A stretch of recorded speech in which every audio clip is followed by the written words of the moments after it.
Today we're reviewing... Pups Save the Dino Chicken! Oh no, McNeese? Well, let's keep an open mind. A couple of her scripts were... okay? With trepidation then, bring on the... Rex is a dinosaur expert. He lives here on Dino Island. Hey, Rex is here for his big return. Post-movie and post-visual update. No matter what else, that's amazing to see, and I love him a lot.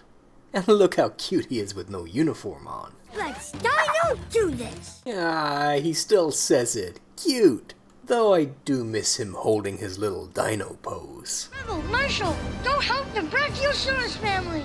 The little goober being in charge is super cute.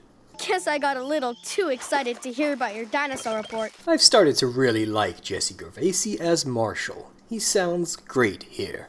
Very laid back and natural delivery. Come on! Plenty of dino belly to go around! I noted in the previews of this episode that a few too many new boys cast have a very similar husky tone of voice. But I also like how this kid playing Rex, Austin Farley, not the hockey player, is delivering his lines. Also, it's nice to see the blue collar I'm pretty sure Rex was always meant to have make it into the show.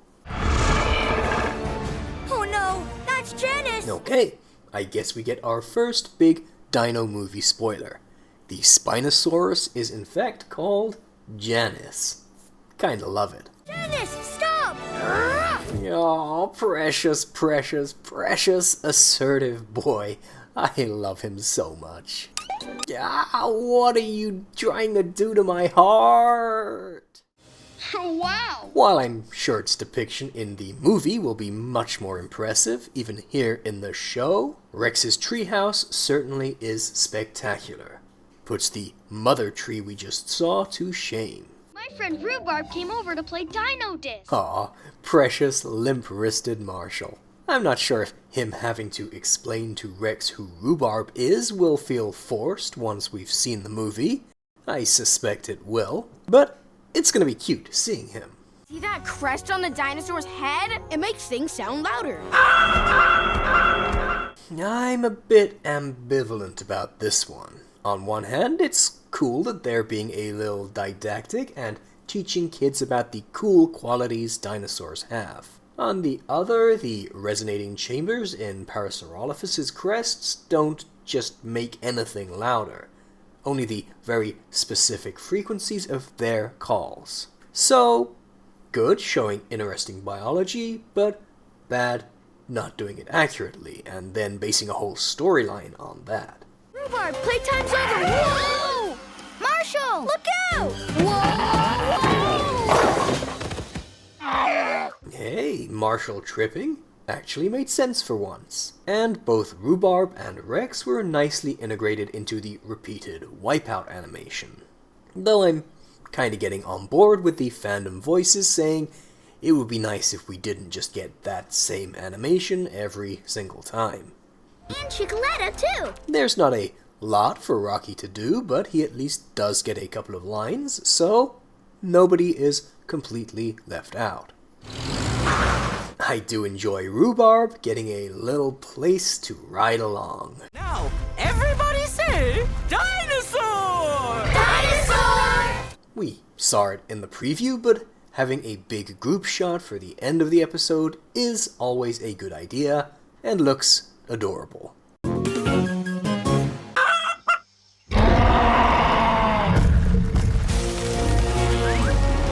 What's wrong, Timmy? Don't you want to go on a tour? It's not that outlandish, and it's in the old tradition of elephants scared of mice, but I just find Timmy being scared of Chickaletta really annoying, and him acting like a scared human really forced. I don't hate the concept of dinos being afraid of chickens, it's quite a neat one. Just how it's being done here. Pull them on our way back to Mobile HQ. Is this episode finished? What is up with this low poly single color texture helmet? It looks worse than the crappy boomer helmet I made for Zuma in my animation. Julius, you're finally here? Pretty sure the idea here was to fake out that he's something scary before the reveal it's actually Marshall. That didn't come across at all, but hey, cute silly Marshall face. You know that birds evolved from dinosaurs? In a way, they're actually related. I can suspend my disbelief for talking dogs and an island of dinosaurs, but a dinosaur nerd like Rex saying birds evolved from dinosaurs instead of just straight up that birds are dinosaurs? Sorry, that's too unrealistic. These flying dinos don't seem happy to see us. On a similar note, is it like this in the movie? Are these just non-specific flying dinos? Especially awkward since these are clearly pterosaurs, which aren't actually dinos at all. That gets into pedant territory, but it would be so much better if they just said these are anhanguero or something. It's kinda okay for small comic relief dinos and maybe the main ones, Timmy and Rhubarb, but I really hope that in the actual movie, all the dinos can't do this kind of uncanny, humanish miming. It's really corny. I've gotta do something. Do you though, Stretchy Rex? I'm not saying we need dismemberment on the preschool show, but are we really going with carnivores bad? How does Janice survive? And Timmy, does that get explained? Ryder mentioned burgers, so I guess it's fine if the abattoir is off-screen? Remember, go as fast as you can and you won't sink in the quicksand. This dude's got a need for speed. What? No? That's not how that works either. It's a hovercraft. If it doesn't sink on water, why on earth would you think it would sink on quicksand? Even standing still while it's still running. Kids are not getting a great science education this episode. And that's not even getting started on the whole concept of quicksand, but at least that's just a lazy cartoon trope. Now, jump!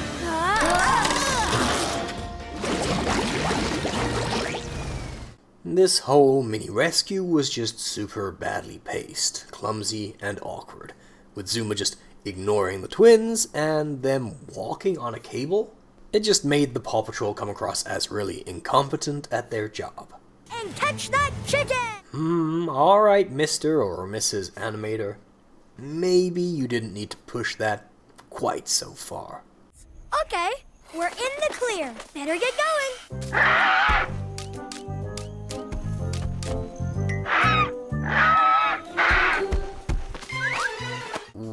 What was up with the pacing of this scene? I get that they want to convey how the Parasaurolophus is also scared of Chickaletta, but Rex hasn't noticed. But that was a lot of dead air, and Rex just standing there silently. I got it! Whoa!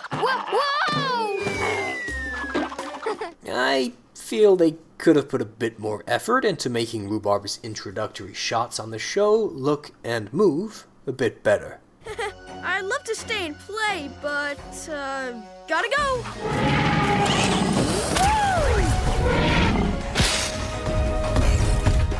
Oh no. Chase crossed the line to smug, cocksure hero. There's little I like less in my cartoons. I never want to root for Janice in this kind of situation again, but that was one of the most dislikable moments Chase has ever had in my book.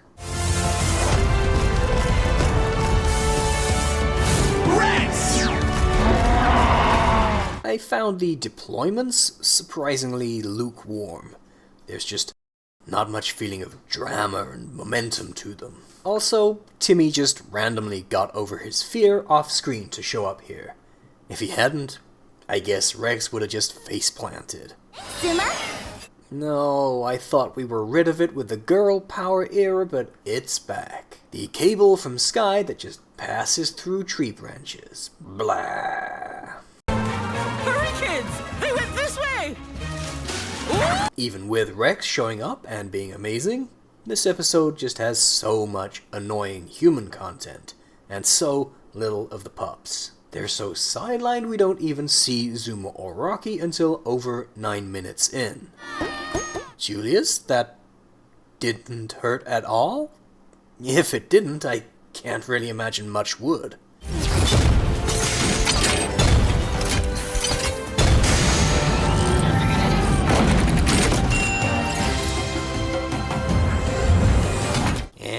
Sorry, but the mobile HQ just isn't very cool.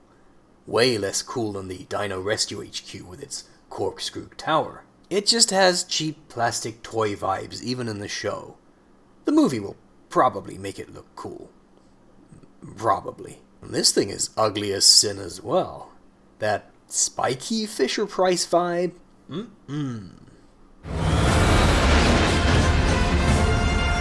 Yeah, it's not my first time saying it, but this is a pretty ugly toy line overall.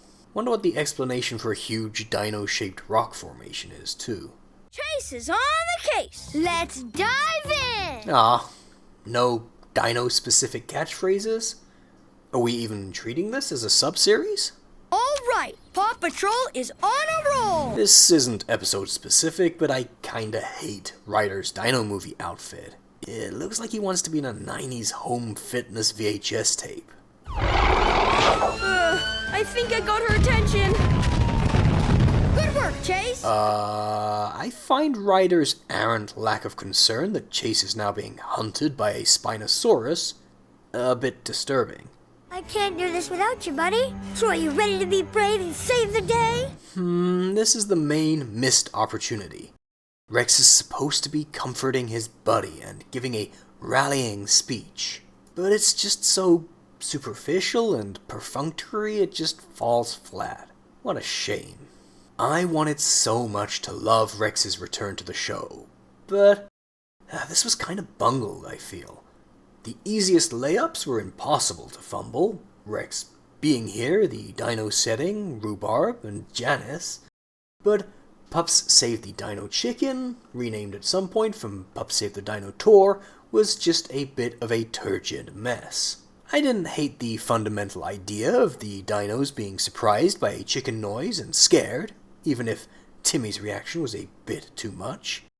But around that core we got way too much boring humans, few cute scenes, action that was very unsatisfying, iffy science, next to no interaction between pups, and a mishandled emotional moment comforting Timmy. Overall, 5 out of 10. Rex could only carry this so far. Almost everything good here was from the movie.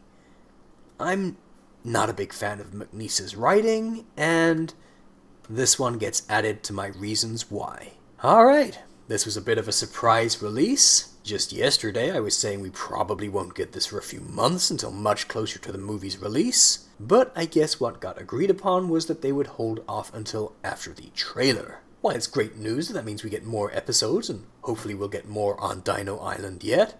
I had such high hopes for this one, and they were just kinda dashed. Let me know what you thought though, and check out my breakdown of the Dino Movie trailer here. I was watching it in French because that was the first one I found a little bit in advance. Or why not check out my latest animation right here. I'm pretty proud of this one. That's all for today though, and I'll see you guys again next time.